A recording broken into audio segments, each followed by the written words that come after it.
Amos, hoofstuk 1. Hierdie boodskap oor Israel is vir Amos, 'n skaapboer uit Tekoa gegee. Hy het dit 2 jaar voor die aardbewing deur 'n visioen ontvang.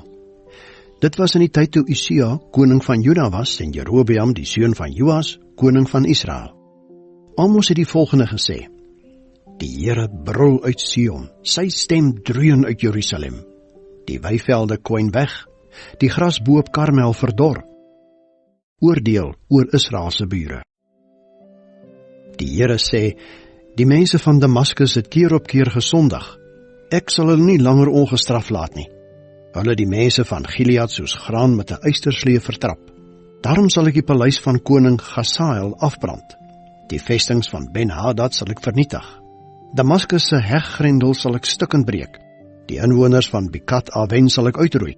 Die leier van Bet Eden sal ek uitruk en die mense van Syrië as gevangenes na Kir laat wegvoer. So sê die Here. Die Here sê, die mense van Gaza het keer op keer gesondig. Ek sal hulle nie langer ongestraf laat nie. Hulle het my volk in ballingskap laat gaan, hulle aan Edom as slawe verkoop. Ek sal die mure van Gaza afbrand. Ek sal hulle vestings vernietig. Die inwoners van Asdod sal ek uitwis, die koning van Askelon uitroei.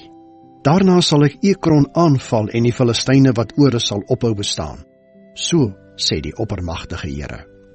Die Here sê verder, die mense van Tyrus het keer op keer gesondig. Ek sal hulle nie langer ongestraf laat nie. Hulle ooreenkoms met Israel het hulle nie nagekom nie. Hulle het hele gemeenskappe weggevoer en hulle aan Edom uitgelewer. Ek sal die mure van Tyrus afbrand en hulle vestings vernietig. Die Here sê, die mense van Edom het keer op keer gesondig.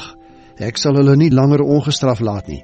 Hulle het hulle bloedverwante, die Israeliete, genadeloos met swaarde agtervolg. Hulle het 'n ewige haat vir Israel gehad, 'n woede wat bly opvlam. Daarom sal ek Teman afbrand en die vestings van Bosra verteer. Die Here het gesê, die mense van Ammon het keer op keer gesondig. Ek sal hulle nie langer ongestraf laat nie. Toe hulle Gilead aangeval het om hulle grense uit te brei, het hulle selfs swanger vroue oopgesny. Daarom sal ek 'n vuur aansteek in die mure van Rabba en hulle vestings verteer. Op die dag van die veldslag sal krete opgaan. Die dag as 'n orkaan jou tref, sal dit wees soos 'n stormwind. Hulle koning en sy amptenare sal saam in ballingskap gaan.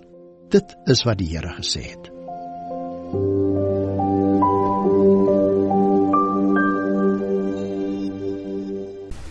Tot sover.